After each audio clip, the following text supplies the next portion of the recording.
벌써 1월이 다 지나갑니다. 또 다시 한 달이 지나가는 이 시점에 또 새해를 맞이하게 되었습니다. 여러분, 새해 무엇을 기대하십니까? 어떤 새해, 어떤 한 해면은 정말 여러분 만족할 수 있겠습니까? 무엇이 축복이며 정말 새해 복 많이 받으세요 할 때 그 복은 여러분에게는 무엇입니까?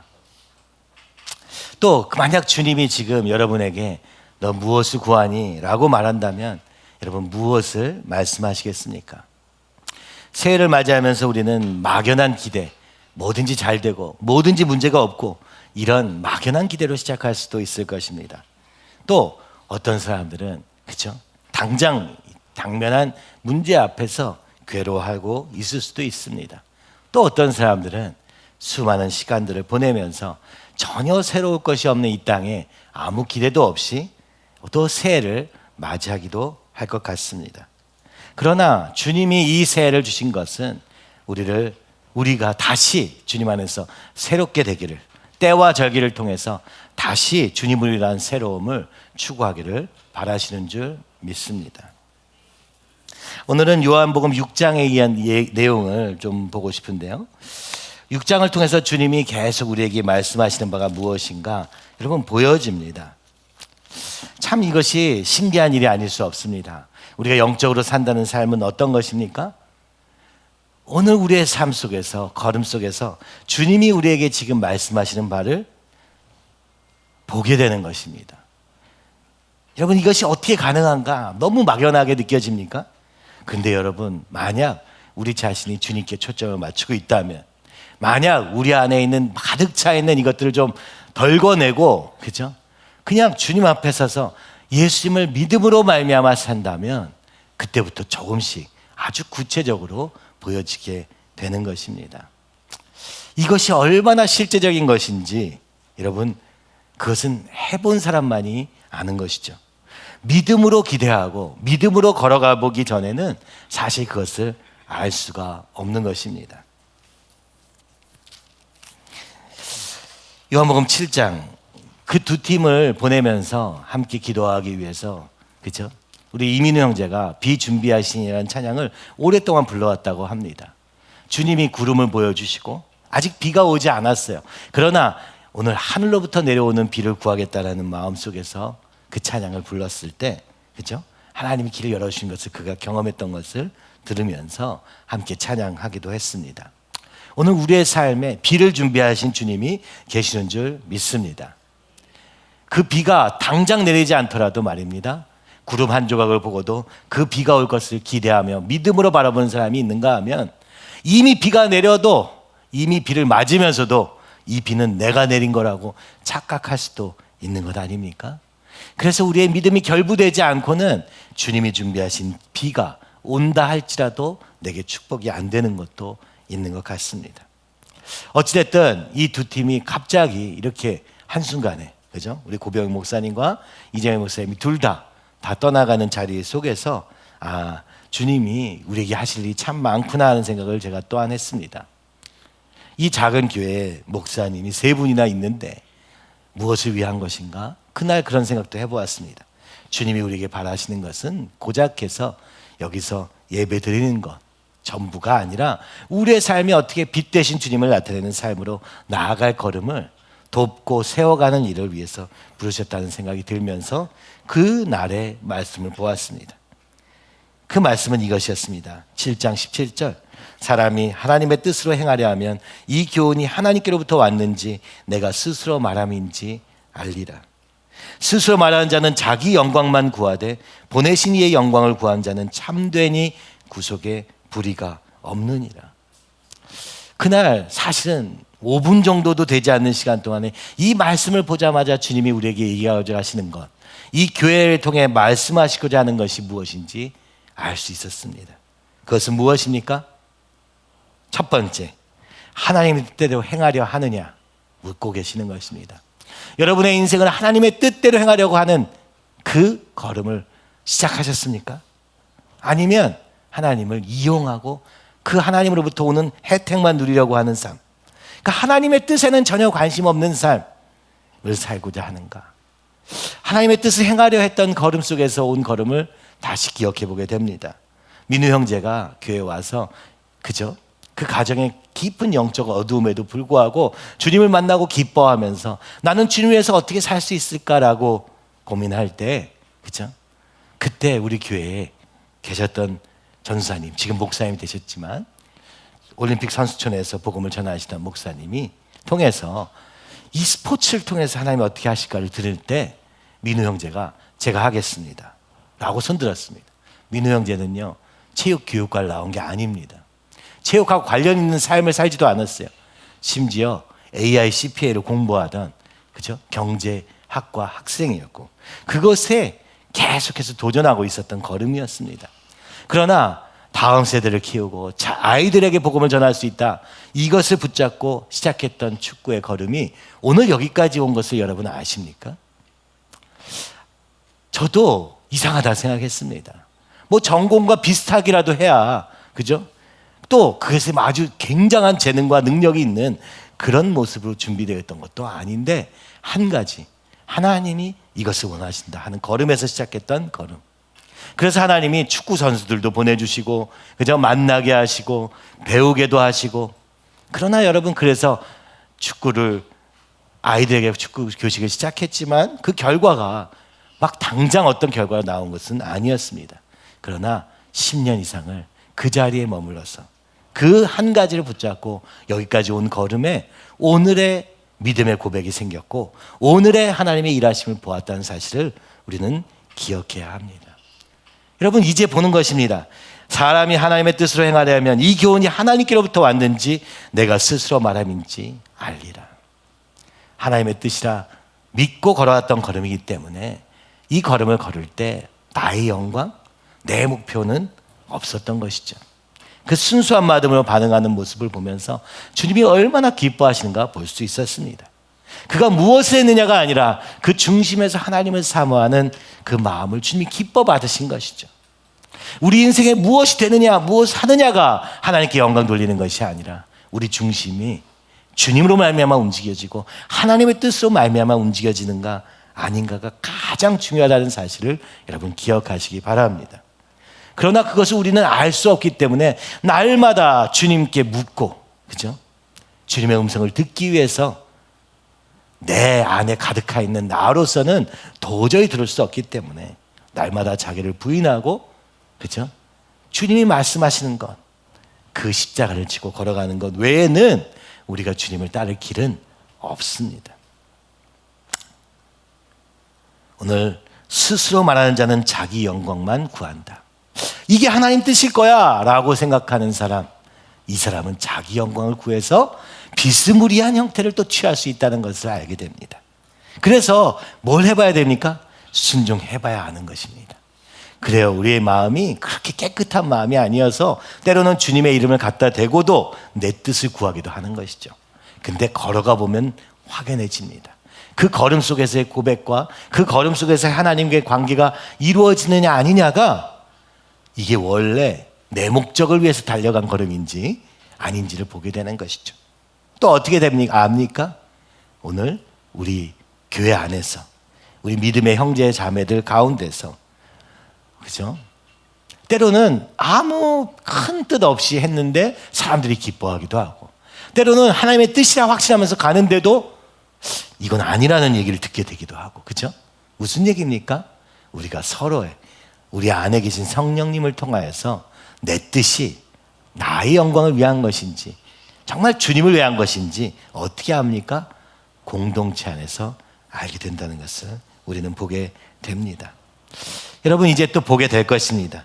이것이 하나님의 뜻이었는가 아니었는가를 보게 될 텐데, 결과로서가 아니라 그 각 사람의 고백, 그 각 사람의 인격이 어떻게 주님과 가까워진가를 통해서 우리는 알게 될 줄로 믿습니다. 그래서 올 한 해 여러분 주님의 뜻을 행하려고 해보시기 바랍니다. 그래서 오늘 섞인 나로 인해서 또 멈춰지기도 할 때 아직 내 안에 주님으로 가득 차 있지 않다는 것을 발견하기도 하고, 또 아주 작은 소원을 가지고 시작했는데 주님이 기뻐하시는 것을 보면서 그죠? 그럴 때 우리의 삶에 힘이 동력이 생기는 것이죠. 힘이 생기는 것이죠.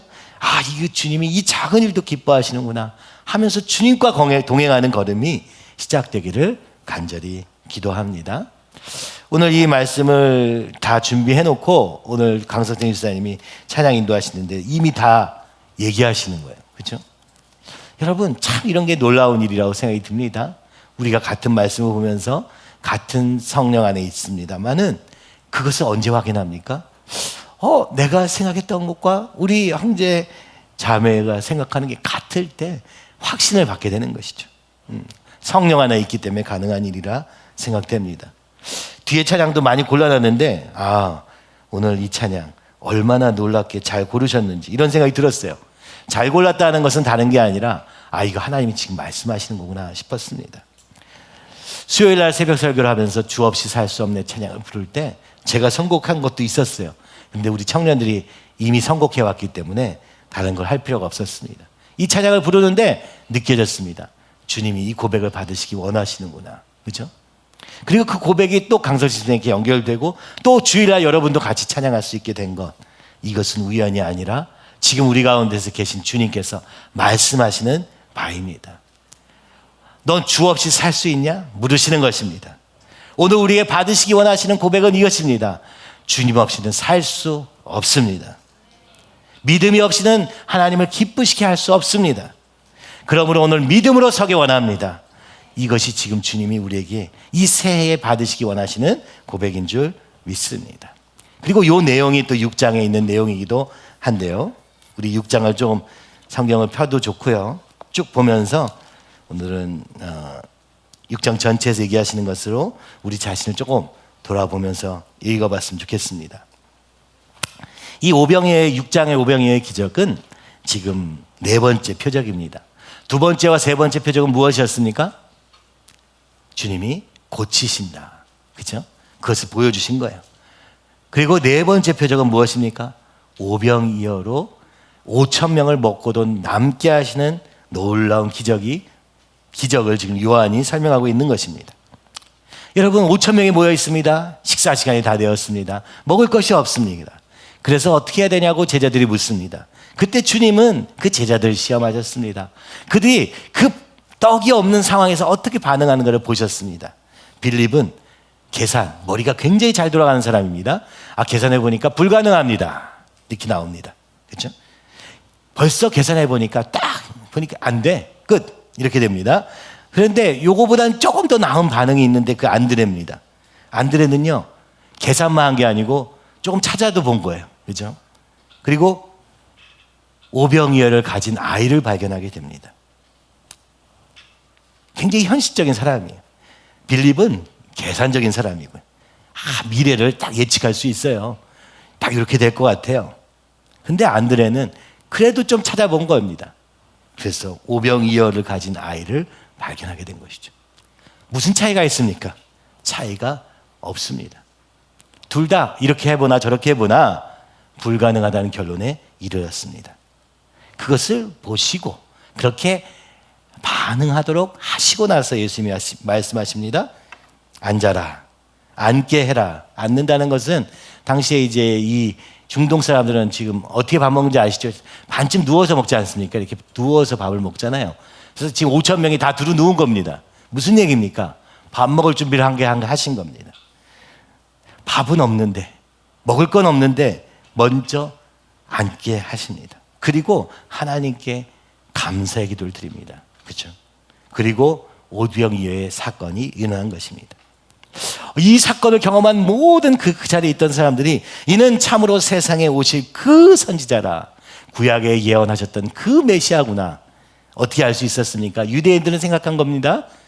만나를 베풀 메시아를 기다리고 있었습니다. 바로 그것은 모세의 모양이었던 것이죠.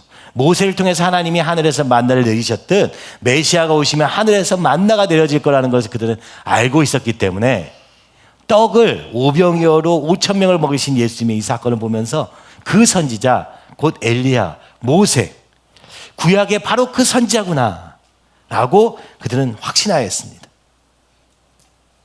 여러분, 주님은 이렇게 놀라우신 분입니다. 여러분, 이 떡을 오병이어의 기적은 놀라운 기적입니다. 그죠? 우리의 인생이 무엇이 부족하고 이것이 부족하고 저것이 부족하다.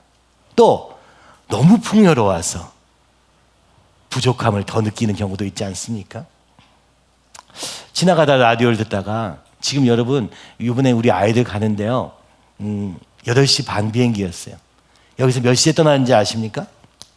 그 전날 여러분들의 이제 소식에 의해서 지금 공항을 출국을 하는데 5시간 이상 걸린다는 얘기를 듣고 우리 아이들이 새벽 3시에 떠났습니다. 그러니까 5시간 전에 간 거예요. 저는요, 야, 가면 한 놀겠구나 라고 생각했는데 전혀 아니었습니다. 그들이 도착한 시간은 3시, 4시쯤 됐는데 벌써 게이트 앞에 6시에 게이트가 여는데, 그죠? 줄이 가득 차 있다. 그래가지고 겨우겨우 또, 그러니까 여유롭게 기다릴 줄 알았는데, 물론 밥도 먹고 여유로웠죠. 그러나, 그죠? 5시간 전에 가서 비행기를 타는 것 치고는 굉장히 빠듯하게 딱 시간 맞춰 들어가게 된 겁니다. 여러분, 모든 사람이 지금 해외로 나가 있는 거예요. 여기 있는 사람이 아마 이쪽에 가장 많은 사람들이 모여 있는지도 모르겠어요. 다 나갔거든요. 그죠? 왜 그렇습니까? 해외여행이 국내 여행보다 더 싸잖아요. 그죠? 그래서 이 긴 시간 나가야죠. 나가서 편하게 먹고 놀고 즐기면서, 그죠? 이 여유를 만끽하는 거. 그것은 굉장히 나쁜 것이 아니라 아주 즐거운 일입니다. 근데 문제는 뭡니까? 이것도, 그죠? 은퇴하신 분들의 얘기를 들어보면 이것도 한 1년 하다 보면 지겨. 갈 데도 없어. 그죠? 어쩌면 그래서 우리가 우주 갈 생각하는지도 모르겠어요. 지구상에 갈 곳이 없습니다. 미국에서도 한번 우리가 지난번 묶었을 때 그 집에 가니까 굉장히 신기한 그런 게 냉장고에 딱 붙어 있는 게 있었어요. 그 가족이 누가 쓰는 가족이었는데 젊은 부부였습니다. 30대 부부가 쓰는 집이었는데 거기 보니까 전 세계 유명한 도시들이 다 멋있게, 그죠? 그려져 있어요. 그리고 이게 무슨 판인가 봤더니 그 도시를 다니면은 그걸 이렇게 띄어내면은 색깔이 딱 나오는 거예요. 한 32개 도시가 붙어 있는데 이 부부는 우리한테 집 빌려주고는 어디를 돌아다니는지 한 20군데를 가다 온 거예요. 뭐 카이로, 파리, 뭐 영국, 런던, 세계 주요 도시를 거의 다 다녀본 거예요. 제가 그때 그거 보면서는 생각했습니다. 몇 개 안 남았네. 어떡하니? 갈 데가 없네 이제. 어떡하니? 휴가만 되면 놀러 가는 게 얼마나 즐겁습니까만은 더 이상 갈 곳이 없어요. 그렇게 다 다녀본 사람들이 나중에는 어떻습니까? 허무함에 빠집니다. 인생의 목표를 잃은 거예요. 왜 이런지 아십니까? 인생의 공허함을 여행으로 채우려다 보니 처음엔 채워지는 것 같습니다. 인생의 공허함을 돈으로 채우려다 보니 채워지는 것 같습니다. 근데요, 결국에는 더 허무해지게 되는 것이죠. 인생의 공허함을 인기로 채워보려고 하다가 더 공허한 세상을 만나게 되는 것이 이 물질적인 세상의 전부입니다. 그러니까 예수님은 오병이어 사건을 통해서 우리에게 물질로도 풍요롭게 하실 분임을 보여주고 계십니다만은 과연 이것이 진정한 메시아의 기적인가? 라고 지금 오늘 6장은 전반적으로 설명하고 있다고 볼 수 있습니다. 그러니까 로마치아에서, 그죠? 어렵게 살고 있는 그들에게 겨우겨우 메시아를 바라보면서 하늘로부터 오신 메시아로 인한 그 기적을 바라는 그들에게 모세와 같은 만나의 기적을 베푸시는 이를 만나니까 이분이 우리의 왕이시구나, 이분이 바로 그 메시아시구나 하면서 억지로 왕을 삼으려고 한 것입니다. 그들은 또한 다시 왕 삼기를 원했던 것이죠. 그렇죠? 그래서 예수님은 그들을 떠나서 산으로 가셨다고 말씀하시는 것입니다. 그렇죠? 산으로 가셨어요. 갑자기 사라지신 거예요, 말하자면은. 근데 제자들이 강 건너편으로 배를 타고 가고 있습니다.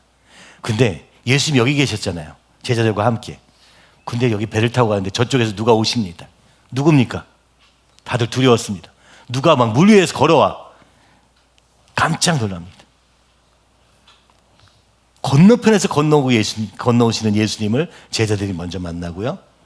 이 놀라운 능력을 가진 이를 막 찾아다니려고 그랬는데 이 예수님 갑자기 사라지셨어요.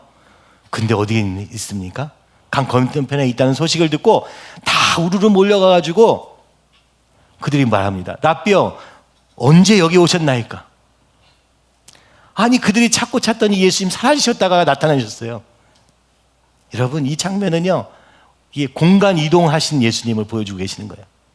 산으로 올라가셨는데 반대편에 계세요. 제자들도 전혀 생각지 못했기 때문에 배를 타고 갈 때, 그죠? 예수님이 그쪽에서 오실 거라고 생각 못하고 있었던 거예요. 그래서 두려워할 수밖에 없었던 것입니다. 여러분, 오늘 이 장면은 예수님은 장소에 제한되신 분이 아니라 상황에 제한되는 분이 아니라 우리가 어떤 상황이 있든지 상관없이, 그죠? 우리와 함께 하시는 분임을 또한 보여주고 계시는 거예요. 참 놀라운 일이 6장이 계속 됩니다. 그리고 나서 그 강 건너편에서 만난 예수님이 아까 우리 강서진 선생님이 얘기하신 대로 아주 매정한 얘기를 하시는 것입니다. 6장 26절 보니까 내가 진실로 진실로 너에게 이르노니 너희가 나를 찾는 것은 표적을 본 까닭이 아니요 떡을 먹고 배부른 까닭이로다. 아, 그게 표적이 아니었어? 이런 질문 들죠? 오병이어의 사건이 표적이 아니란 말이야? 그 사인이 무슨 뜻이 있냐는 거야. 그들은요, 그 사인을 어떻게 받아들인 거예요? 아, 바로 모세가 오신 거구나. 구약에 약속하신 메시아가 오셔서 우리를 이제 이 로마처에서 건지시겠구나 라고 생각한 거예요. 근데 예수님은 뭐라고 합니까? 너희는 사인을 제대로 못 읽었다. 표적을 본 게 아니다. 표적이 사인이라는 뜻이잖아요. 진정한 의미를 모른 채 현상만 보고 있는 것이다. 그러면서 뭐라고 합니까? 너희의 표적은 떡이다. 배부른 것을 위해서, 고작해야 그 정도를 위해서 나를, 그죠? 하나님의 이 메시아를 그 정도로 착각하고 있다, 이렇게 얘기하는 거예요. 그러면서 뭐라고 하십니까? 썩을 양식을 위하여 일하지 말고 영생하도록 있는 양식을 위하여 하라. 여기다 딱 줄을 치셔야 돼요. 이게 이제부터 어려워집니다. 썩을 양식과 영생하도록 있는 양식. 도대체 이게 무슨 얘기라는 말입니까? 오늘 오병이어의 사건은 썩을 양식을 위해 있는 게 아니라는 거예요. 영원한 양식을 위해서 있다고 얘기합니다. 썩는 것과 영원한 것의 차이. 이게 육체와 영혼의 차이입니다. 그죠? 영생과 오늘 이 땅의 생명의 차이입니다. 그래서 지금 사실은 힌트를 다 주신 거예요. 우리는 알죠. 이제는 하도 많이 들어가지고 아는데 그들은 이게 뭔 말이야. 그죠? 이 놀라운 기적을 베푸신 예수님 도대체 무슨 말을 하시는 거야? 이렇게 된 거예요. 그랬더니 그들이 묻되 우리가 어떻게 하여야 하나님의 일을 하오리까 이렇게 말합니다. 오늘 우리는요, 믿을 때도 이렇게 얘기하는 거예요. 어떻게 하면 됩니까? 어떻게 하라는 겁니까? 이렇게 방법으로 생각을 하는 거예요. 아니, 썩을 양식을 위해 산 삶과 영생하도록 있는 양식을 위한 삶은요, 방법에 있는 게 아닙니다. 방법은 따라오겠죠. 그러나 이게 뭔 뜻인지 먼저 알아야 된다는 걸 얘기하는데, 유대인들은요, 본인들이 다 알고 있다고 생각하기 때문에 어떻게 하여야 합니까? 라고 질문하는 거예요. 그래서 이 어떻게에 대한 답으로 뭘 얘기하십니까? 예수님께서 그때 대답하여 이르시되, 함께 읽어보시죠. 하나님께서 보내시를 인을 믿는 것이 하나님의 일이다. 그러면 영생하도록 있는 양식을 위하여 일한다는 게 뭐냐라고 하니까 하나님께서 보내신 일을 믿으면 된다고 하는 거예요. 하나님께서 보내신 이는 누굽니까? 예수님 자신이 지금 대답하고 계시는데 나를 믿으면 돼 이렇게 얘기하지 않으시고 하나님께서 보내신 일을 믿는 것이 하나님의 일이라고 말합니다. 믿으면 된다. 예수님을 믿으면 된다. 여러분, 예수님 믿는다는 게 도대체 뭐예요, 여러분? 여러분 삶에 예수님 믿는다는 게 도대체 뭡니까? 과거에 있었던 일을 믿는 겁니까? 현재 일을 믿는 것입니까? 미래에 있는 일을 믿는 것입니까? 성경에 다 나오죠? 사실은 다 믿는 것입니다. 다 믿는다는 말은 정확히 얘기하면 예수님을 의지하는 것입니다. 예수님만 의지하는 것입니다. 예수님을 믿는다는 것은 예수님을 전적으로 신뢰한다는 뜻이고, 그죠? 이게 전부라는 굉장히 단순한 사실을 지금 설명하고 있는데 이게 좀 어렵게 형이상학적으로 다가올 때 야, 우리가 어떻게, 뭘 자꾸 이렇게 질문하는 거예요. 무슨 얘기입니까?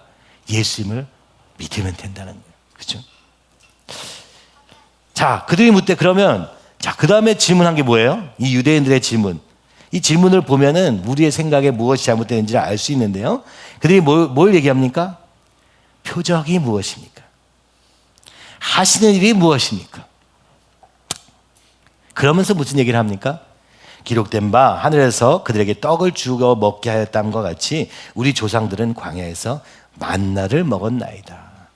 여러분, 그들이 이렇게 이해했다는 거예요. 예수님의 오병이어 사건은 광야에서 만나를 먹은 사건과 같다는 것을 우리가 아는데 도대체 표적이 뭐라는 얘기길래 이게 아니라고 얘기하십니까? 이렇게 묻는 거예요. 그죠? 유대인들은 끊임없이 표적을 구한 거예요. 그래도 나은 것은 유대인들은 하늘로부터 오는 만나를 기다리긴 했어요. 오늘 우리 이 세상에 지금 가장 큰 문제는 무엇인지 아십니까? 오늘 우리 그리스도인의 가장 큰 문제는 무엇인지 아십니까? 하늘로부터 오는 것을 기다리지 않아요. 땅에 있는 것으로 하려고 해요. 이걸 여러분 어렵게 얘기해서 유물론이라고 말하는 것입니다. 보이는 것밖에 없어요. 느껴지고 보여지는 것 외에는 다른 건 못 믿겠다는 게 유물론입니다. 그리고 이게 여러분의 잘못으로 생긴 것도 아니고 1800년 후반 때부터 계속되어 있는 사상에, 이 세상을 휩쓸고 있는 사상의 기본 바탕이에요. 그죠? 이 유물론의 그림자를 없애는 것이 우리 믿음으로 갈 수 있는 유일한 길입니다. 그죠? 근데 이게 유물론이 뭐냐, 공부해야 되는 게 아닙니다. 여러분, 우리 생각이 유물론이에요. 우리는 아주 뼈 저리게 아주 유물론에 재워져 있어. 그러니까 이게 완전히 바뀌어야 되는데 이게 바뀔 수가 없는 구조예요. 우리의 인격 깊이, 우리의 생각에 아주 기저를 놓고 있는 거예요. 이게 사단의 방법이었다는 거예요. 이게 현대시대의 사단의 계략이었어요. 이게 스크류테이프의 전략이었던 거예요. 이게 너무 밑에 있어가지고 도대체 생각조차 할 수가 없는 거예요. 이 유물론의 바탕 위에 무엇이 생깁니까? 물질주의가 생기는 거예요. 돈 하는 게 이 어디서 생겨나느냐? 유물론의 뿌리 깊은 사상 위에 생겨나는 것이요. 사회주의, 공산주의 하는 생각들도, 그죠? 공평이라고 말하는 보여지는 것에 대한 결과에 대한 얘기도 어디에 있습니까? 바탕은 유물론의 바탕 위에 생겨나는, 이 땅에 있는 지금 모든 사상은 다 유물론의 바탕 위에 생겨지는, 심지어 쾌락주의까지도, 그죠? 보여지는 게 전부라고 생각하는 아주 뿌리 깊은 우리의 생각에 안에 있다는 걸 여러분 아셔야 돼요. 그래서 이 유대인들도 하늘에서 오려는 만나를 구했지만 그들은 눈에 보여지는 세상 속에서 드러나는 것을 통해서 메시아임을 받고 싶었던 겁니다. 오늘 이 한국이 이렇게 혼란스러운 상황에 무엇이 옳다 그르다 저는 잘 모릅니다만은 한 가지, 혹시 하나님이 이 유물론의 뿌리 깊이 박혀있는 우리의 생각을 바꾸시기 원한다. 그렇다면 얼마나 즐거운 소식이 될 것인가. 북한이 문제가 무엇입니까? 유물론 사상에 쩌들다 못해 말도 안 되는, 그렇죠? 주체 사상이라고 하는 유물론 바탕으로 열심히 연구한, 거기다 성경까지 갖다 더해서 유물론적인 기독교까지 더해버린, 여러분, 이것을 통해서 만들어진 세상의 총결합판이 북한 아닙니까? 그리고 그것의 폐해를 다 봤는데도 불구하고 거기에 무슨 가능성이 있는 것처럼, 그것을 어떻게 하면 바꿀 수 있는 것처럼 생각하는 것이 우리의 한계입니다. 여러분, 지금 유대인들과 같은 것이죠. 우리 뿌리 깊이 박혀있는 근본적인 잘못된 것은 무엇이냐? 예수님을 믿음으로 말미암아 사는 게 아니고, 그렇죠? 내 생각을 바탕을 이루고 있는 세상 이론에 따라 살고 있는 것이 문제라는, 이게 요한복음의 전체 메시지입니다. 예수님을 믿는다는 것은 그냥 예수님 믿었다 이렇게 끝나는 게 아니고요, 우리의 존재 자체를 완전히 변혁시키는 완전히 새로운 기초, 우리의 중심에 아주 뿌리 깊이 있는 그 생각을 완전히 뒤집어 엎는 행동이 믿음이라는 것을 여러분 아셔야 돼요. 이게 너무너무 중요한 거예요. 그래서 사회를 어떻게 바꾸는지 어쩌고 저쩌고 그 위에 쌓여진 모든 것들은 다 쓸데가 없어, 솔직히는. 왜요? 우리 모두 다 유물론에 뿌리 깊이 박혀있기 때문에 그렇습니다. 아무리 믿음이 있다 해도요, 눈에 보이는 것에 흔들리는 거예요. 믿음은요, 보이지 않는 것들의 실상이에요. 그렇죠? 아니, 무슨 얘기예요? 아예 유물론하고는 싹 다른 거야. 무슨 얘기예요? 보이는 것과 상관이 없다는 거야. 보이는 것에 전혀 매이지 않는다는 거예요. 오늘 보이지 않는 주님의 음성을 듣고 걷는 삶, 이게 요한복음의 얘기입니다. 그랬더니 예수님이 뭐라고 합니까? 예수께서 이르시되 내가 진실로 진실로 너에게 이르노니, 이 32절 33절이죠. 모세가 너에게 하늘로부터 떡을 준 것이 아니라 내 아버지께서 너에게 하늘로부터 참떡을 주시나니 하나님의 떡은 하늘에서 내려 세상에 생명을 주는 것이니라. 여기서 이제 보면 하늘로부터 하늘에서 내려. 만나의 중요한 의미는 무엇이라는 거예요? 떡에 있는 게 아니라 뭐에 있다고요? 하늘로부터라는 게 중요하다는 걸 얘기하고 계시는 거예요. 그죠? 떡이 중요한 게 아니고, 떡이 어디서 왔느냐가 중요한 게 아니라, 떡에 중점이 있는 게 아니라 하늘에 있다는 것을 얘기하는 거예요.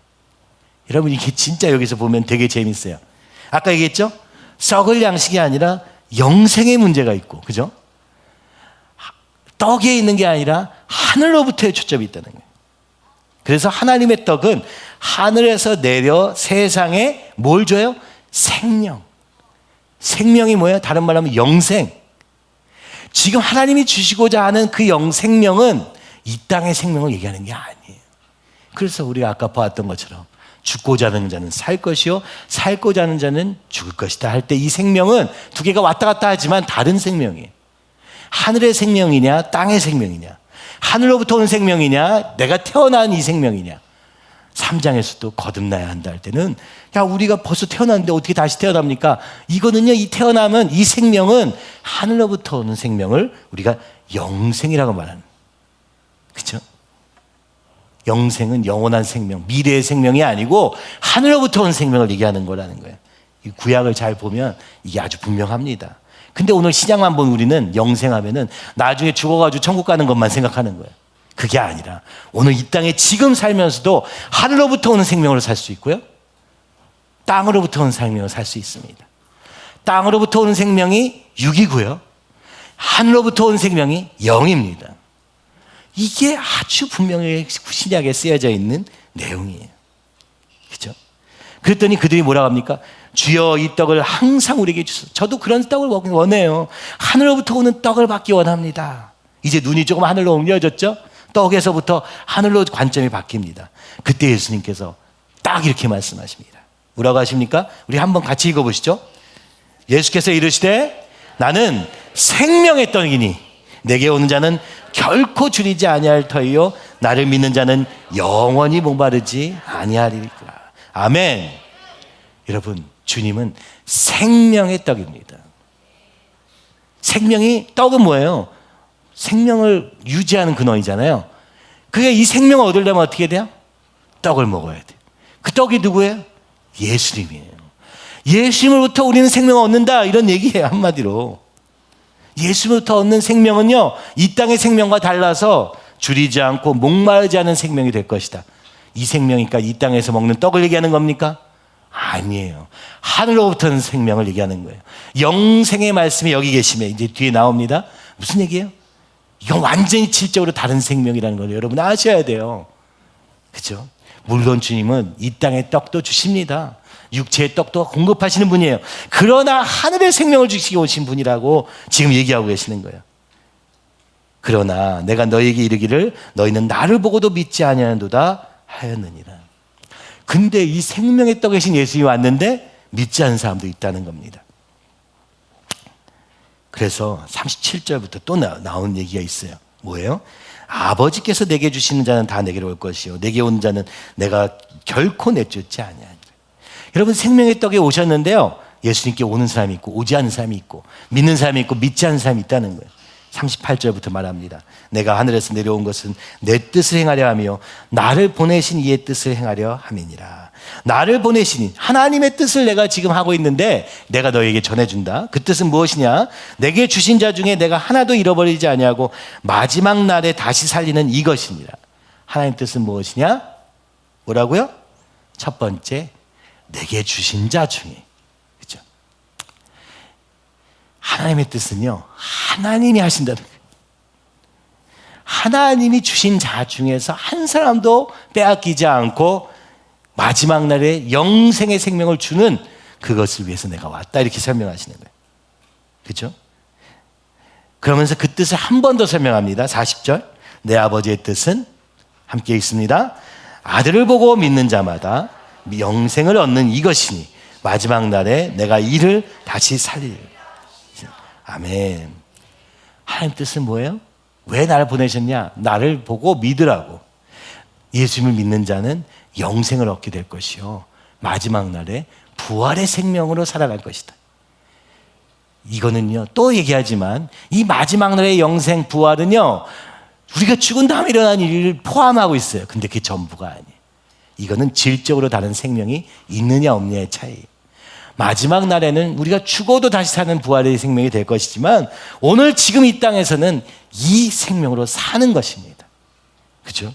날마다 예수님을 믿음으로, 의지함으로, 예수님만 바라봄으로 얻는 생명으로 사는 삶, 이것을 얘기하는 거예요. 이걸 주시기 원하는 게 아버지의 뜻이다. 딱 이렇게 얘기하니까 다 유대인들이 딱 걸립니다. 여기서 결정적으로 걸리는 게 뭐예요? 42절에 보니까 요셉의 아들 예수 아니냐. 야, 너는 요셉의 아들 아니냐 이거예요. 너는 우리가 기대하던 그런, 그죠? 좋은 가문에서 태어나지 않았어. 너는 이런 조건이 되지 않잖아. 이거는 이럴 수가 없잖아. 어떻게 베들레헴에서 선한 것이 날 수 있겠느냐? 어떻게 이런 자리에서 나겠느냐? 좀 화려하고 막 그럴듯하게 나타나시면 우리가 좀 믿으려고 했는데, 보니까 너는 요셉의 아들, 목수의 아들 아니냐? 이런 거예요. 그래가지고 유대인들은 받아들일 수 없게 됩니다. 그의 출신을 보고, 그의 모습을 보고 말입니다. 그래서 예수님이 또 말씀하시는 거예요. 47절부터 진실로 진실로 너에게 이르노니 믿는 자는 영생을 가졌나니 내가 곧 생명의 떡이니라. 그러면서 이 생명의 떡은 예전과 다르다고 설명하십니다. 너희 조상들은 광야에서 만나를 먹었어도 죽었거니와 이는 하늘에서 내려온 떡이니 사람으로 하여금 먹고 죽지 아니하게 하는 것이니라. 나는 하늘에서 내려온 살아있는 떡이니 사람이 이 떡을 먹으면 영생하리라. 내가 줄 떡은 곧 세상의 생명을 위한 내 살이니라. 오늘 예수님 자신이 우리의 생명의 떡, 생명의 근원, 생명의 방법, 생명의 전부다라고 얘기하는 거예요. 그러니까 어떻게 해야 하겠습니까? 나를 믿어라. 어떤 사람들이 이렇게 되는 것입니까? 그죠? 뒤에 또 나오는데요. 그랬더니 이제 무슨 얘기 합니까? 야, 어떻게 살을 먹으라고 해? 자기 살을 먹으라는 게 뭔 말이야? 또 어떻게 된 거예요? 그들은 눈에 보이는 걸 설명하는 겁니다. 육으로 지금 이걸 이해하려니까 이해가 전혀 안 돼요. 영으로 오신 예수님을 그들은 이해할 수가 전혀 없습니다. 맞죠? 아무리 성경에 바삭한, 박식한 그런 유대인이라 할지라도 이해할 수가 없는 거예요. 구약을 아무리 달달 외웠어도 이거 무슨 말인지 모르겠는 거예요. 이게 영원한 생명의 특징입니다. 영은 이해할 수가 없는 거예요. 예수님이 말씀하셨던 바람처럼 와서 바람처럼 사라지는, 눈에 보이지 않으니까 도대체 이해할 수가 없는 거예요. 예수께서 이르시되 53절 한번 우리 같이 53절부터 58절까지 우리 있습니다. 예수께서 이르시되 내가 진실로 진실로 너희에게 이르노니 인자의 살을 먹지 아니하고 인자의 피를 마시지 아니하면 너희 속에 생명이 없느니라. 내 살을 먹고 내 피를 마시는 자는 영생을 가졌고 마지막 날에 내가 그를 다시 살리리니 내 살은 참된 양식이요 내 피는 참된 음료로다. 내 살을 먹고 내 피를 마시는 자는 내 안에 거하고 나도 그의 안에 거하나니 살아계신 아버지께서 나를 보내심에 내가 아버지로 말미암아 사는 것 같이 나를 먹는 그 사람도 나로 말미암아 살리라. 이것은 하늘에서 내려온 떡이니 조상들이 먹고도 죽은 그것과 같지 아니하여 이 떡을 먹는 자는 영원히 살리라. 아멘. 여러분 6장을 좀 한번 쭉 읽어보시면 똑같은 말 계속하고 계시는 거죠. 똑같은 말 이렇게도 설명하시고 저렇게도 설명하시는데 그거는 딱 한 가지. 나를 믿는 자. 나를 믿는 자. 내가 생명의 떡이다. 나를 통해서만 주님께로 갈 수 있다. 이 얘기 계속하고 계시는 거예요. 근데 이게 안 믿어지는 거예요. 계속 질문합니다. 의심이 있는 거예요. 오늘 우리도 마찬가지예요. 믿음에 살다 보면 야, 이게 진짜 맞아? 이런 생각이 절로 들죠. 아, 이게 아무것도 안 보이는데 이게 진짜 맞아? 하나님의 일은요, 그 하나님의 때에 일하시기 때문에 그 시간차가 있습니다. 그렇죠? 주님의 뜻을 행하면서도 내가 주님의 뜻대로 제대로 가는지 우리가 100% 확신하면서 갈 수는 없어요. 우리의 한계가 그렇습니다. 왜요? 날마다 주님을 의지하면서 가지 않으면 안 되게 지어졌다는 거예요. 날마다 주님께 묻지 않고는 우리는 한 걸음도 갈 수 없다는 거예요. 날마다 주님께 붙어 있지 않고는 우리의 생명력은 사그러들 수밖에 없다는 거예요. 여러분, 이 단순한 얘기를 이렇게 얘기하시는데 여기에 무엇을 얘기하십니까? 바로 십자가도 설명하고 계시는 거예요. 내 살과 내 피로 말미암아 살 것이다. 우리가 이제 성찬을 하게 될 텐데요. 이 요한복음의 특징은요, 이 살과 피를 얘기하실 때, 야, 성찬식을 해라, 이런 말로 쓰이지 않다고 많은 사람들이 얘기합니다. 마태, 마가, 누가복음에는 이 성찬식을 중심으로 이 살과 피를 얘기하거든요. 마지막 만찬도 그 성찬식을 기념하기 위해서, 나를 기념하라 하신 그 기념으로서의 성찬식을 위해서 얘기합니다.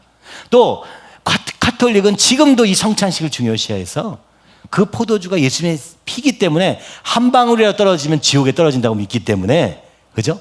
그래서 포도주를 안 줍니다. 그죠? 그래서 뭘 줍니까? 이렇게 떡 같은 거, 떡도 아니지만 이렇게, 그죠? 이거 하나씩 먹게 하는 거예요. 그 포도주는 사제들만 먹습니다. 그죠? 그러니까 무슨 얘기를 하고 싶으냐면요, 요한은 지금 얘기하는 거예요. 성찬식을 해라 얘기한 게 아니라 예수님의 살과 피를 먹어라, 먹고 마셔라. 예수님이 나 안에 받아들이고 예수님이 내 안에 사시도록 전부 드려라. 그죠? 이 예수님의 살과 피를 먹어라. 이게 실제가 돼야 된다는 거예요. 예식으로서가 아니고요. 오늘 우리의 질문은 이것이어야 됩니다. 오늘도 내가 예수님의 살과 피로 살고 있는가? 그죠? 그 예수님의 살을 먹으며 예수님의 피를 마시며, 무슨 얘기예요? 이 십자가 지신 그 예수님으로 인하여 살고 있는가? 그 죄의 문제 안에 우리의 인생의 진짜 문제는 떡의 문제가 아니라 죄의 문제다. 그 죄로부터 구원하시기 위해서 자신을 내어주신 그 예수님을 믿음으로 말미암아 사는 것인가? 그죠? 그래서 오늘 우리의 인생의 문제는 다른 것의 문제가 아니라 죄의 문제라는 것을 알고 있는가? 죄와 구원의 문제라는 것을 알고 있는가? 그죠? 이거는 뭐 아느냐 이런 얘기가 아니고요. 우리의 존재 자체에 대해서 예수님을 의지할 수밖에 없는 존재, 그 한계 지어진 우리의 삶을 인정하는가? 이걸 얘기하고 있는 것 아닙니까? 이 얘기를 하니까 제자 중 여럿이 듣고 이 말씀은 어렵도다. 누가 들을 수 있는가? 누가 인정할 수 있는가? 누가 억셉트할 수 있느냐? 누가 받아들일 수 있느냐? 못 받아들이겠다 했다는 것입니다. 영접하는 자, 곧 그 이름을 믿는 자들에게는 영접하기만 하면 되는데 그들의 지식이 이것을 들을 수 없게 하였습니다. 그때 주님이 말씀합니다. 살리는 것은 영이니 육은 무익하니라. 내가 너에게 이른 말은 영이요 생명이라. 그러나 너희 중에 믿지 않는 자들이 있느니라 하시니, 그죠? 이는 예수께서 믿지 아니하는 자들이 누구며 자기를 팔 자가 누구인지 처음부터 아시리라. 또 이르시되 그러므로 전에 너에게 말하기를 내 아버지께서 오게 하여 주지 아니하시면 누구든지 내게 올 수 없다 하였노라 하시니라. 여러분, 우리가 예수님을 믿게 된다는 것, 이건 놀라운 하나님의 선물입니다. 우리가 뭘 해서 믿게 되는 게 아니에요. 우리는 이렇게 생각하는, 내가 믿지 못하는데 나 어떡하지? 내가 왜 못 믿지? 해봐야 소용없습니다. 누가 믿을 수 있습니까? 아버지께서 오게 하여 주지 아니하시면, 하나님께서 여러분에게 그런 은혜를 주시지 않으면 이 믿음이 여러분의 실제가 될 수 없다고 말씀하는 것입니다. 그래서 수많은 제자들이 있었으나 결국 12명 외에는 이 말씀을 받아들일 수가 없었어요. 그러나 그 12명을 통해서 다시 성령의 역사가 일어날 때 이 놀라운 역사가 온 땅에 퍼지게 되는 것도 사실입니다. 그래서 구약의 이 흐름 속에서 있었던 그 피상적인 믿음이 예수 그리스도와 성령으로 인하여서 실제의 믿음으로 바뀐 다음에 교회가 세워지고, 그죠? 그 안에서 영으로 역사한 놀라운 역사를 우리는 오늘 살고 있는 것입니다. 이번에 여러분 설날에 가시면 여러분 가족들을 향하여서 이 영이신 주님을 선포하시기 바랍니다. 오늘 이 살과 피를 먹고 마시지 않으면 안 된다는 사실을 여러분 선포하시기 바랍니다. 만약 하나님께서 오게 하여 주시면 주님께로 올 수 있게 되는 놀라운 역사가 있을 줄 믿습니다. 이렇게 얘기하시니까 그때부터 많은 사람들이 떠난 것입니다. 여러분, 하나님께서 오게 하여 주지 않으면 올 수 없는 걸음입니다. 그러니까 이게 얼마나 놀라운 은혜입니까? 오늘 우리의 삶의 말입니다. 내가 믿어서 여기까지 온 게 아니라, 그렇죠? 주님께서 하나님의 뜻으로 우리를 부르신 주님, 그 뜻을 위하여 자기를 내어드린 예수님을 말미암아 우리는 지금 이 자리에 있게 된 것입니다. 이 말씀이 선포되었을 때 많은 사람들이 떠나지만 동시에 시몬 베드로는 이렇게 말씀합니다. 주여, 영생의 말씀이 주께 있사오니 우리가 누구에게로 가오리까? 이것이 우리의 삶에 어떻게 실제가 될 수 있을까요? 주님이 오늘 우리와 함께 계신 사실을 여러분 어떻게 경험할 수 있습니까? 우리 개인의 삶에도 분명히 주님이 일하시는 그 감격이 있을 수 있습니다. 주님이 오늘도 오병이어로 우리 가운데 놀라운 기적을, 이 소망 없는 시대 가운데 소망이 되시는 주님을 우리가 잠시 보기도 합니다. 그러나 오늘 이 예수의 말씀은 12제자로 국한되어져 가고 있는 것을 볼 수 있습니다. 진정한 제자를 통해서 일하고 계신다는 걸 말씀하고 계시는 것이요, 바로 이 제자를 통해 세워질 교회를 말씀하고 계시는 것입니다. 오늘 교회는 비록 우리 사람들이 모여서 여기서 이렇게 잠깐 예배드리는 것으로 끝나는 것 같아 보이라 할지라도 영생의 말씀이 이곳에 계심을 믿으시기 바랍니다. 그 주님이 오늘도 이곳에 머리가 되셔서 인도하고 계시므로 우리의 삶 속에 주님이 역사하는 것을 보게 하시는 놀라운 근원이 되고 있는 것입니다. 여러분, 이것을 붙잡지 못하면 여러분 반밖에는 붙잡지 못한 것이요, 또다시 그죠? 썩는 양식을 위해 사는 삶으로 돌아갈 뿐입니다. 주님이 얼마나 이 교회 가운데서 놀라운 일을 행하시고 여러분 각 사람에게 놀라운 일을 행하시니까. 근데 여러분 왜 그것을 놓치게 됩니까?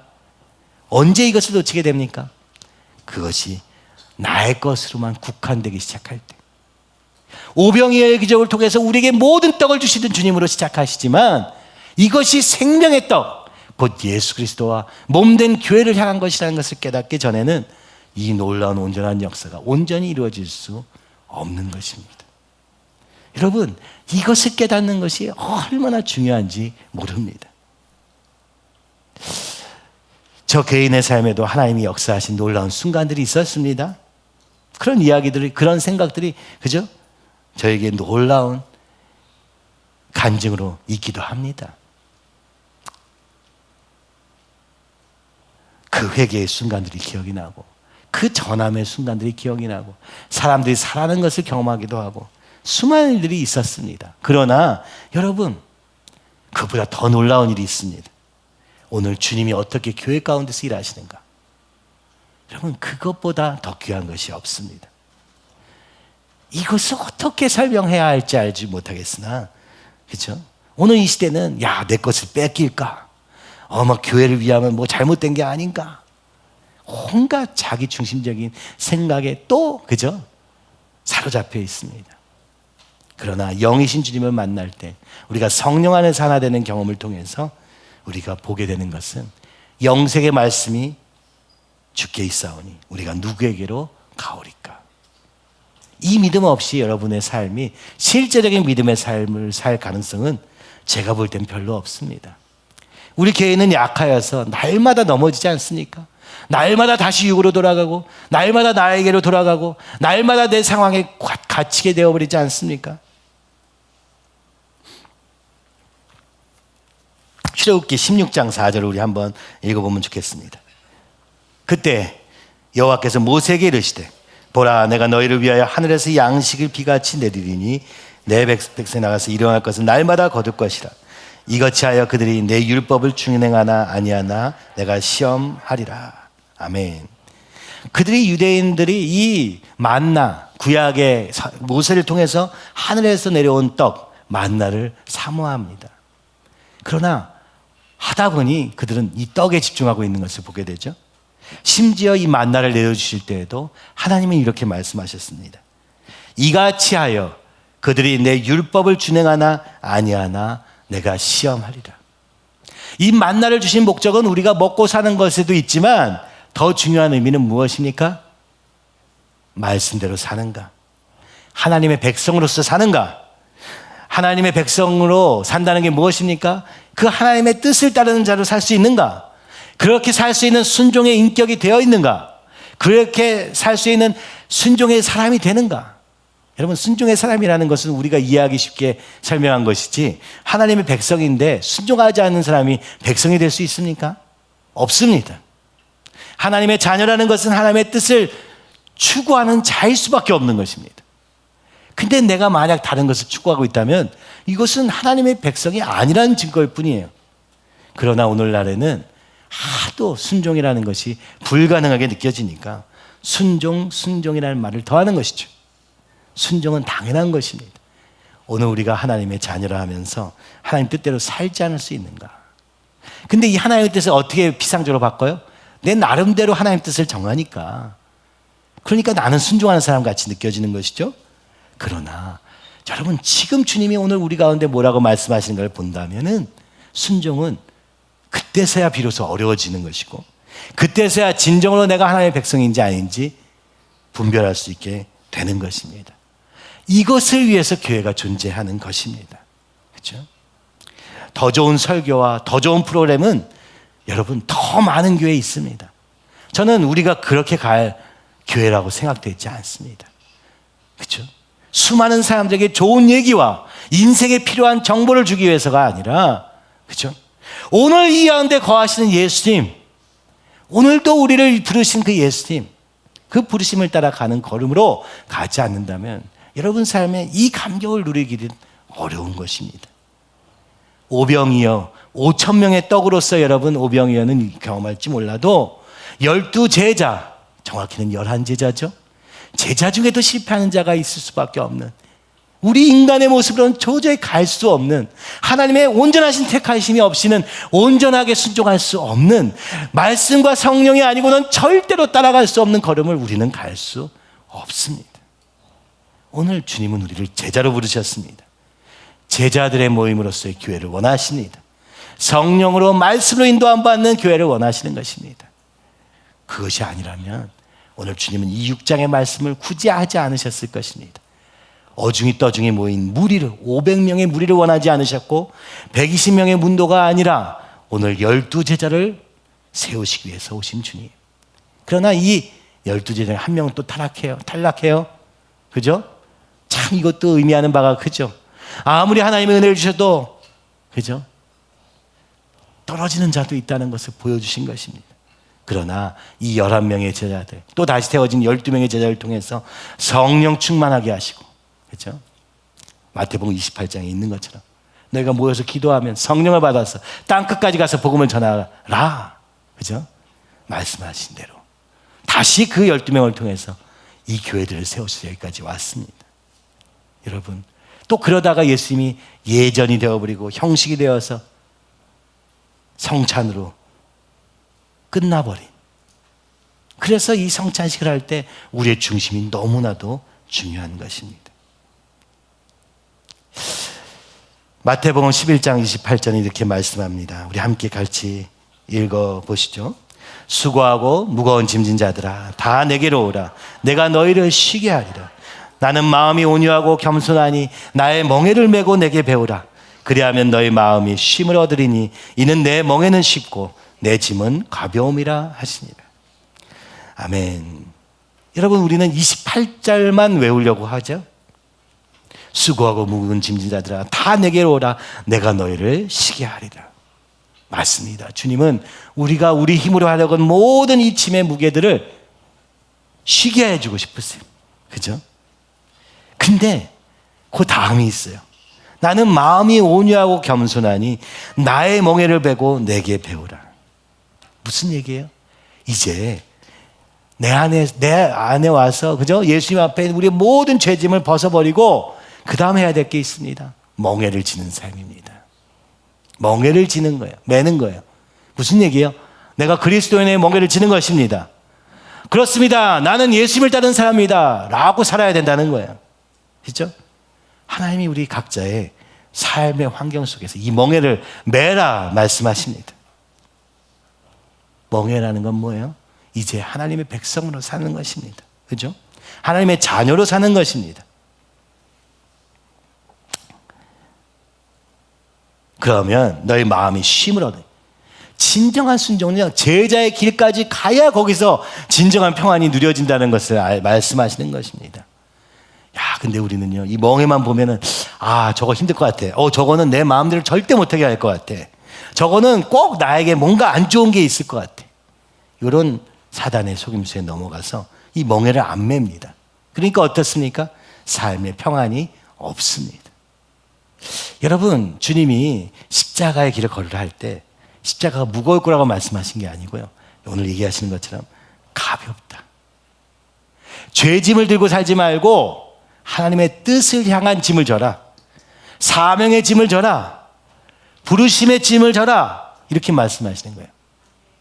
어차피 우리의 삶은요, 이 땅의 삶은 뭔가를 하면서 사는 삶이고 뭔가 부담이 있고 뭔가 부담스러워요. 그러나 내 죄로 인한 죄, 벗어날 수조차 없는 죄짐은 주님께 맡겨버리고 이제 사명의 짐을 져라 얘기하는 겁니다. 그죠? 살리는 짐을 져라 라고 말씀하시는 것입니다. 오늘 이 본문을, 그죠? 오늘 이 요한복음을 보면서 어떤 분이 이렇게 얘기합니다. 와서 봐라 말씀하십니다. 계속 요한복음에서는 와서 봐라. 뭘 보라는 겁니까? 생명의 떡이신 예수님을 봐라. 십자가를 향해서 가고 계시는 주님을 봐라. 부활하신 예수님을 봐라. 하늘로 올라가신 예수님을 봐라. 하늘에서 내려오셨고 올라가신 예수님을 봐라. 그 예수님처럼 본다는 건 뭡니까? 우리가 그저 주님 왔어요 하고 육체로 오는 게 아니라 온전한 궁핍한 인격으로 오라고 말씀하는 것입니다. 그렇죠? 이 짐이 무겁습니다. 주님이 이 죄짐을 위해서 오셨죠. 이 주님을 주님께 맡깁니다. 이제 주님의 쉼을 누리기 원합니다. 이제 주님과 동행하는 삶을 살기 원합니다. 그에 합당한 멍에 매는 삶을 살기 원합니다. 이럴 때 진짜 제자가 되고 진짜 하나님의 형상을 회복하는 놀라운 믿음이 된다는 것을 말씀하고 계시는 것입니다. 그러니까 오늘날 우리가 무엇을 놓치고 있는 것입니까? 순종의 인격으로 살 수 없도록 만드는 유물론 사상의, 그죠? 믿음의 사상이 아니고 보여지는 것에부터 생각한 이 생각의 기초. 여러분, 이걸 벗어나시기 바랍니다. 여러분, 이런 의미에서 보면은 정말 저는 그런 한국이 있었으면 좋겠는데, 어떤 한국이 대한민국이 됐으면 좋겠느냐? 믿음으로 사는 대한민국. 믿음이 모든 기초가 되는 삶. 여러분, 될지 안 될지 몰라요. 되기가 쉽지 않아요. 복음을 전하지 않는다면 될 수 없을 거예요. 그렇죠? 그래서 복음을 전해야 되는 것입니다. 다른 게 아니라 복음을 전해야 하는 것입니다. 이 예수님이 우리의 생명의 근원 되시는가? 이 예수님이 주시는 그 영생이 우리의 목표인가? 그것을 향해서 달려가고 그것을 전하는 삶으로 주님이 가기를 너무나도 원하시는 것입니다. 그리고 이것은요, 우리의 노력으로 이루어지는 게 아니에요. 심지어 요한복음의 이 살과 피는요, 그죠? 회개를 얘기하지도 않았어요. 믿어라 할 때 요한은요, 이 회개라는 과정을 강조하지 않아요. 왜 그런 줄 아십니까? 여러분, 그것도 하나님의 은혜라고 얘기하는 것입니다. 그것도 하나님의 선물이라고 얘기하는 것입니다. 그러니까 우리가 무슨 행동의 잘잘못에 의해서 하나님의 자녀가 되고 안 되는 게 아니라 오늘 우리 안에, 그죠? 주님이 주신 감격과 그 선물을 받을 때 이것이 선물인 줄 깨닫는 자에게 주님이 하실 것을 말씀합니다. 예레미야 31장 34절에 이렇게 말씀합니다. 그들이 다시는 각기 이웃과 형제를 가리켜 이르기를 너는 여호와를 알라 하지 아니하리니 이는 작은 자로부터 큰 자까지 다 나를 알기 때문이라. 내가 그들의 악행을 사하고 다시는 그 죄를 기억하지 아니하리라. 여호와의 말씀이니라. 오늘 우리의 하나님이 기뻐하시는 모습이 드러날 때 여러분 어떻게 반응하십니까? 주님 감사합니다.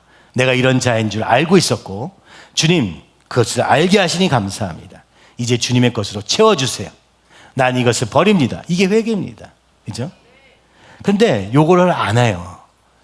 나 뭐 잘못했다는 거지? 그래서 피해 다닙니다. 어둠이 빛을 피하듯 피해 다닙니다. 그래서는 아무 일도 일어나지 않아요. 그래서 여기서 얘기하는 거예요. 이 모든 것은 하나님의 일하심이었다. 하나님이 일하시는 것이니 그 하나님 앞에 서라. 오늘 이 요한복음 얘기합니다. 예수님 좀 바라봐라. 어떻게 우리가 죄로부터 벗어납니까? 예수님을 바라보는 데 있습니다. 그죠? 예수님이 우리의 죄를 해결하셨다고 하셨으니 나는 주님만 바라보겠습니다. 오직 주님만이 나의 소망이시며 나의 구원이시며 나의 삶의 이유시며 목적이시며 오늘 나의 그죠? 힘의 원천이 되오니 주님 나를 인도하여 주시옵소서.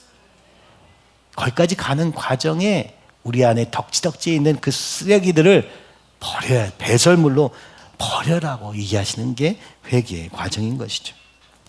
끝납니까 한 번에? 아니요. 우리 안에는 선한 것이 없기 때문에 날마다 주님께로 받지 않으면, 날마다 주님께로 붙어 있으려고 하지 않으면 안 되는 것이요. 그것만 하면 주님께서 우리의 마음과 생각과 중심을 붙잡으시고 인도하시는 것이죠. 또 그렇지 않은 싸움 속에서 날마다 그죠? 나를 부인하고 주님께 달려나가려고 할 때 내가 뭐가 변해서가 아니라 주님이 그 중심을 보시고 응답하신다고 말씀하는 것이죠.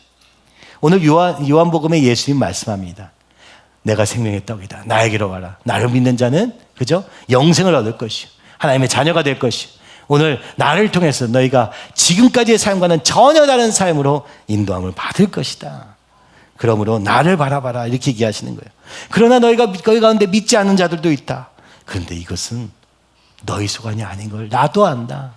하나님이 은혜를 주시지 않으면 하나님께로 나갈 수 없다. 여러분 오늘 내가 주님 앞에 나갈 수 없는 자리에 있다고 느껴진다면 어떻게 되겠습니까? 찾으라, 구하라, 두드리라. 주님 제가 진짜 이러다가 진짜 안 되겠습니다. 주님 저를 도와주세요. 저를 만나주세요.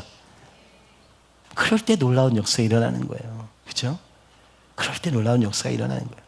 우리의 육체의 죄, 우리의 육체의 한계 여기서 시작합니다.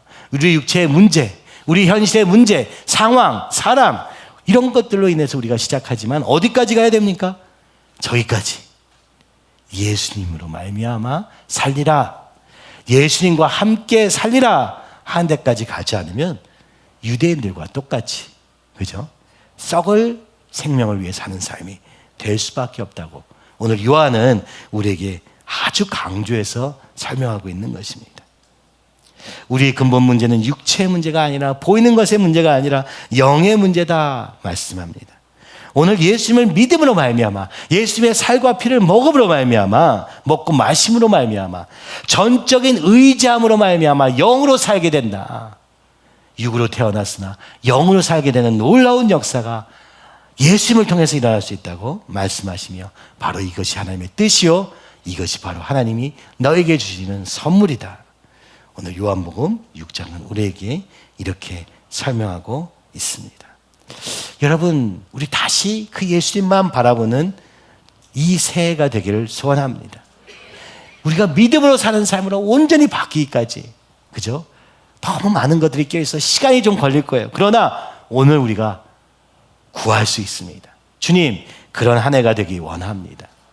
새롭게 하시되 다른 걸로 말고 막 부자가 되어서 문제가 해결되어서가 아니라 오늘 예수님 안에서 성령으로 말미암아 예수님을 믿음으로 말미암아 성령으로 새롭게 되는 한 해가 되게 하여 주시옵시고 오늘 우리의 삶이 믿음으로 걷는 삶이 되게 하여 주셔서 그 하나님의 뜻을 구하며 그 멍에를 지는 삶으로 그러나 이 가벼운 멍에로 주님 향해 달려가는 우리 모두가 되기를 소원합니다. 여러분 이 자리에 서는 것도 때로는 힘들어요. 여러분 해보면 아시겠지만 그렇죠? 그래서 여러분에게 많은 기회를 드리고 있는 거예요. 찬양 인도로 기도로 막 서보세요. 얼마나 부담스럽습니까? 그러나 이 멍에는 가볍습니다. 오늘 이 가운데서 오히려 하나님의 일하심을 볼 수 있기 때문에 그렇습니다. 여러분이 삶의 현장에서 주님을 붙잡고 그렇죠? 주님의 뜻을 향해서 달려갈 때 처음에는 너무 무겁고 어렵게 느껴지지만 지어보면, 걸어가 보면 쉽고 가벼움을 알게 됩니다. 내 인생을 내 힘으로 책임지는 삶이 훨씬 무겁다는 것을 알게 될 것입니다. 그래서 또 감사함으로 달려가는 그런 삶이 될 줄 믿습니다.